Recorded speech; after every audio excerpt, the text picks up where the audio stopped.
Dalam beberapa minit saja, beberapa panel sudah siap pasang. Masuk bahagian pintu. Aku pasangkan butir magnetik pada tempatnya. Magnet tu sebesar butang baju Melayu. Bila aku test rapatkan pintu, terus tap. Melekat tanpa perlu tekan kuat. Aku tarik, dia buka. Aku tutup balik. Bunyi tap. Sekali lagi.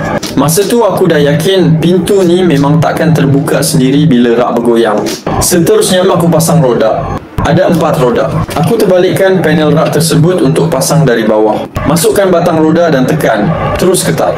Bila semua roda dah dipasang, aku akan beralih ke langkah seterusnya, iaitu susun tingkat demi tingkat. Aku letak petak kedua tepat atas petak pertama. Tekan dan sesuaikan bahagian penyambung dia. Terasa kukuh dan sambungannya pun ngam. Aku ulang untuk tingkat ketiga dan keempat. Setiap kali sambung, sama bunyi puas hati sambungannya, tanda dia dah lock betul-betul. Dalam kepala aku dah terbayang betapa banyak benda aku boleh susun nanti.